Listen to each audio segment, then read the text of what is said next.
Yeah, let's do this. Okay. This is Christian Caban with Boxing Beats and Rhymes. We here with former top weight light contender Daniel Judah. What's up, champ? What's poppin', man? What's going on? How you doing? Pretty good. Pretty excited about doing this interview. I see your resume at light heavyweight. You got a pretty solid resume.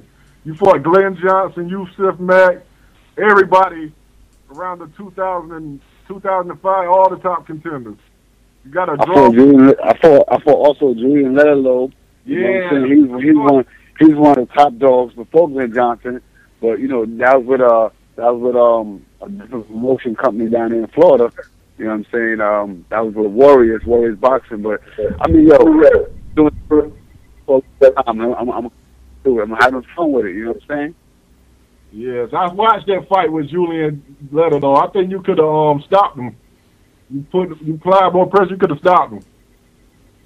Bro, all I know is that me training I had a serious training camp back then in '03. I had a way more different climate environment. The training was excellent. The sparring was excellent. I mean, I was in top shape. I don't know why they called it a draw. I mean, they said he dropped me. He didn't drop me.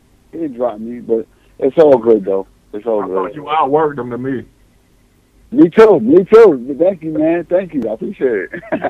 I thought you outrode him. I don't know why they were looking at the knockdown. I'm looking at the whole fight. You won on points. That's the way I had it. Yeah. It's crazy, man. It's crazy, but you know you got to move on. You got to move on with that. Are you still fighting now? Yes, sir. Yeah, I decided to make a return. I'm looking at right now March, April. You know what I'm saying? I'm looking at like 2 wins, and I'm cruiserweight now. I'm cruiserweight. So, I mean, therefore, you know, it's me taking steps, taking baby steps, but I'm taking the right steps, the right movement. Okay, if it's a fight at cruiserweight you would like to get in there with and mix up with, who you like to call out right now? I don't want to call nobody right now. I mean, it's not my place right now to call nobody because I'm not nowhere around in the top 10, top 15. Let me take things slow. I want to have things work out, things playing, and as it's playing, and we go from there. You know what I'm saying? I don't want to call nobody out. I mean, you got great competition there. You know, me myself, I'm gonna bring the competition. I'm gonna bring the heat. So there's gonna be more competition. So we see what happens, man. And then I might make a step up to a heavyweight. I don't know. Have you sparred a lot of heavyweights? I was sparring heavyweights when I was 156. Wow. Okay. You drew with Glenn Johnson. That's probably, in my opinion, the most impressive result on your resume. I never actually saw the fight. How did the fight go? That fight with Glenn Johnson, let me tell you something. That fight with Glenn Johnson was more of a star boxing, whatever. Like it came down to this right here. Whoever won the fight was getting 10 G's. They figured, like, being that it was only 10 G's involved with the fight, both guys got to get paid something. So they called it a draw, I guess. I beat Glenn Johnson that time, the first fight. I beat him. Then the second fight was more in his favor because it was based in Miami. But I was an idiot and I was stupid for taking that fight. But I mean, things happen, and I can't cry about it. I gotta just move on. You had a controversial result with Letterlow and with Johnson with the draw. Did that did that dampen your ambition? Did that, because you got a lot of losses after that and you started so well? Did you fall out of love with the game? You know what? To be honest, it was like to a point where that I wanted to try to show like I was with my father. With them losses, I had 7 losses. 7 my last fights was losses, and that's crazy. I never thought about my boxing career being like that the way it is right now. But I can't cry over spilled milk. I figure the best thing for me to do is I can't go out of boxing like this. I gotta, if I go out, I want to go out in fashion and style, and you know what I'm saying. I don't want to go out like this. You know what I'm saying. That's not my cup of tea. I don't want to do that. You know what I'm saying. The same way I came in, that's the same way I want to leave. You know what I'm saying. So I want to leave on a high note. I don't want to leave sad. So that's why I'm making a comeback. I agree with you. Okay. I would like to see a third fight with Glenn Johnson right about now. Tell me about it. Tell me about. Tell me about it. It's like this, man. It's like this. He was up on the East Coast when we fought. We fought. Where we fought? We fought in Connecticut. Where we fought? Connecticut. Whatever. It was neutral grounds, but more my grounds. It was up here, up north. So it was more of my hometown, whatever. We went to a draw. I went down to Florida. He got me back. Well, my hand gave me back, but he beat me that time. But I would like to see a third fight, a third match. Glenn Johnson is cruiserweight. I'm cruiserweight. Maybe this thing right here makes sense. I don't know. Maybe it do. I don't know. I think it makes perfect sense right now. Glenn Johnson, it's perfect sense. Y'all can do that on Friday Night Fights. Listen, I'm willing to do it. After these two, God bless me. I got two fights lined up right now. I won both of them fights. I would love to fight Glenn Johnson. I would love that. I would love that fight. And the crazy part is when Glenn beat me the second time, they called me to go back down there in Miami to work with him to be a sparring partner. And I did better sparring with him than I did fighting. So I'm like, damn, I'm doing way better sparring than fighting for free. I'm like, yo, it's probably something logic with me. I don't know. Probably something, I don't know. Something small. But I'm over that shit now. But if we do fight again, which I do believe it could happen, it could happen down the road, or the promoters can make it work. I'm willing to see. I think that it'll be a good fight. You know what I'm saying? It won't be a toss up. I know I'll be victorious. I should be. I'm the younger one. I'm younger than him, so I should be. But Glenn ain't gonna fight me. Glenn want to fight me. He want to fight me when certain things is in his favor. You know what I'm saying? Glenn ain't gonna fight me now. Like I get these two wins, and I'm right back on track. But Glenn ain't gonna fight me. I bet you he ain't gonna fight me. I bet you. Your father gonna be training you these fights? That I don't know. I can't speak on it. I don't know. I got my manager back. I got my manager Scott Carpel. I got him back, and we going at boxing in the right direction. You know what I'm saying? Me with them 7 losses, I didn't have nobody. I had trainers I handpicked, and they would come with me, work with my corner work. But I felt like I used myself. To get them fights. I had a lot of shit going on. I had my court cases. I was fighting gun charges. I was fighting a lot of shit outside of boxing. So I was dealing with a lot of my house had foreclosed. I had lost my cars. I was going to do a lot of shit. I lost me and my girl, we broke up. She was on my way. So I was going to do a whole lifetime of experience. I was in a bad situation. But I was trying to take them fights because I wanted to keep money in my pocket. I wanted to keep it going with that, you know what? Let me not think about the past. Let me not think about what's going on the outside. And let me put all my focus and my attention in boxing. But, that shit triggered back. That shit triggered on me. So, I don't know. Beats? Are you still based in Brooklyn? I'm still based in Brooklyn. Yes, sir. Yes, sir. Okay.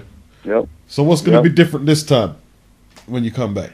This time when I do come back, you want to see a way more mature Zab Judah.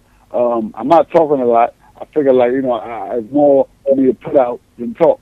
And just for me to do some things I wasn't normally doing when I was fighting when I was younger.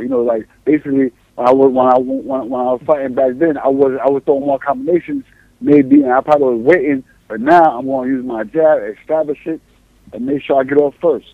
Yeah. It's like they showcased your fight against Yusuf Mack over here on Channel 5. And it was the first time I saw you fight. I knew you was Zab's brother. And you seemed like you had more ability than him. But to me, it seemed like you didn't want to be in there. I don't know. It just seemed like your heart wasn't in the fight. Yeah. I mean, you know what? It's like, a lot of times we fight. Me as a fighter, it's the company you keep. It's the company that makes you who you are. You know what I'm saying? And somewhat, my family was there, but then again, I don't know if they had me that I can't blame them. But it's something that rubbed off on me that I don't know what the fuck was. I don't know what it was, but it triggered off on me, and I wasn't able to perform in my best ability. You know what I'm saying? And I apologize to you guys, and I apologize to my fans, for those who know Daniel Judah. You know what I'm saying? This time is going to be the rebirth of Daniel Judah. You know what I'm saying? And I'm going to do it this way, my time. It's going to be more better than ever. It's going to be better than ever. That's what I'm trying to say. This is the real Daniel Judah right here coming up. Cruiserweight, this is the... I also think that, me with them losses, I think that has something to do with, me making a weight, me struggling, not eating probably a day or so before the weigh-in. It's a lot to do with that, too. I'm not making no excuses, but that's how it went with me, you know what I'm saying? But make a long story short, I'm at cruiserweight, and that's where I'm going to remain. And then maybe we do with that cruiserweight, get a world title shot, or whoever at cruiserweight, they win that world title, I shoot over to heavyweight. Okay. The losses you have, you started off good you were slicker than them guys, but you ended up like getting into the wrong fight. Are you going to box more this time around? It depends. Because right now, it's like boxing is good. I mean, the boxing guys is good, but I want to bang these mothers. I want to bang them, and I want them to feel my power, because it's like I'm moving up now. So if you cracking these guys, then they don't give you the utmost respect. They don't give you that much respect based on cracking them. You can't always box a boxer or box a puncher. Where you gotta know how to bang them once in a while. You gotta bang them. Yeah, sit down on my shots and bang them. You know what I'm saying? And hey, it might get ended fast, or it might be over quick. I don't know. Yeah. It just depends. I gotta do something that normally I don't want to do, but I'm going to do it now. I want to do it now because I've been in the gym. And I'm ready now. I'm ready. I got a conditioning trainer. That's going to bring the best out of me. So what's it like growing up in a boxing family? Because I hear your dad used to bang people over on the road with the knuckles, man. It was good. It was good. It was a hell of an experience growing up with my father and a bunch of brothers. We got into a lot of heated arguments, but that's part of growing up, and that was the family. The family was even though we got into heated arguments or like push and shove, a little wrestle fight match, whatever. We always know that we family. We always be there for each other. It was just I was just blessed to have my dad. I'm blessed to have all them brothers, and I'm still blessed. You know what I'm saying? My family means the utmost. They mean the utmost to me right now. You know what I'm saying? And I want to continue with that. Even if my father don't be in my corner, regardless, I will never have nothing bad to say about my dad. He's been there, and he always will be there. Is there any other younger Judah we need to keep an eye out for? Any of your other younger brothers fighting? Yes, sir. You got Jose Gorilla Judah. He's middleweight, super middleweight. He's like he's 10-1 or 11-1, and then you got Joseph Judah, Joseph Crosby. That's my younger brother. He's the baby out of everybody, and I think he's still fighting. He got a couple of losses. I think he got like 2 or 3 losses. I don't know how that played out. I wasn't at his fights or whatever, and but he got a couple of wins, or he like 6-3 or 6-2, but still in the uprise. So I got 2 other brothers besides that box. So then I got a bunch of brothers that don't box too. Okay, that's interesting. We'll be on the lookout. We'll be on the lookout. So when's your next fight scheduled for? Probably late March. Okay. Late March, early April. I know. Who I'm fighting. Okay. Well, we'll definitely be looking out for that. After boxing, or you think you're going to train any fighters? That might be in the works. That might can happen. I'm not sure. It depends on how I see these young cats out here, and if they want to take the time and effort to sit there and train with me, to give me the time, the preparation to get them right. For the learning, because you got like a lot of these young cats. They think they know it all. You know what I'm saying? About watching TV, watching this one, watching that one, but ain't nothing like having a coach that know what he's talking about, helping you. You know what I'm saying? Reach your potential goal. So I wouldn't mind. I wouldn't mind, but it got to be at the right time. I wanna go out of boxing. I want to go to the Hall of Fame. I want to become world champion. I want to make this comeback, my comeback better than life itself with boxing. You know what I'm saying? I want to. Okay, I had all lost, but he came back and he became world champion. That's a good story. You guys think so? Yeah, you're coming back from adversity, man. You know, that's always impressive. Hey, yeah, that would be a nice story. That would be definitely a blessing. You know what I'm saying? I know it can happen. I just got to make it happen. That's it. Yeah, I'm a big fan of y'all. I watched you and your brother as y'all came up the ranks. Thank you, man. Thank you. I appreciate it, man. I appreciate it. Thank you. You like a big motivator to Zab. I seen you like when you come to the ring with him and get him hyped. I think you need to be in his corner. You can't tell Zab that. I don't know what you said to him, but he be getting hyped when you talking to him. Listen. Brothers know brothers. You know what I'm saying? We always raised together. And, like Zab know me, I know him. Zab know that, once and for all, dude, if I was in the corner with Danny Garcia and the other guys he fought, I'm not saying I'm the chosen one, but I know how Zab get. I know what Zab could do. I know what he's capable of. And all I do is see a guy one time. Like, when he fight, I just say, you know what? I know how to beat him. Or maybe I got the idea to beat him. You know what I'm saying? But for the most part, I know I give Zab that motivation. I give him that speech that he don't like, that he don't want to hear. And Zab somehow he come out victorious after a while. I wish you was there. I watched that fight. I was thinking, Zab was listening to how great everybody was saying Danny Garcia was. I know that. Like, man, the last round, you saw the real Zab Judah in that fight, man. You know? Yeah, he started to come on. He started to come on at the last time. It's too late.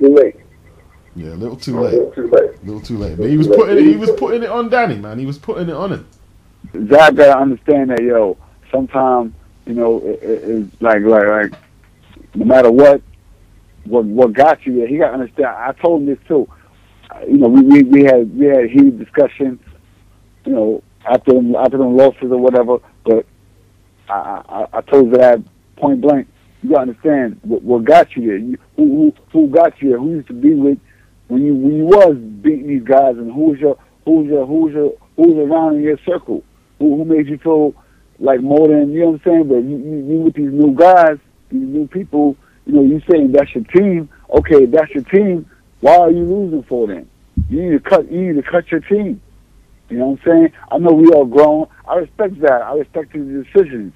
But at the same time, if you're not getting nowhere and you calling out your team, then you don't got a good team. Your team is horrible. You need to let some guys go. Just let them go. Because they're not doing nothing. They're not doing nothing for you, bro. You know what I'm saying? And the same way I'm telling you, this is the same way I told Zab. Let them guys go. But Zab is telling me he know best and whatever. I said, you know what? You only. I'm gonna tell you like this. You're only good as as your company. It's the people that surround you that make you, that bring you up, and they could definitely bring your ass down. You know what I'm saying? And with that happening with me, myself, I was around, like when I had them losses, I was around my bros. I was around my father. I was myself. I was going through something. Like I said, I had charges.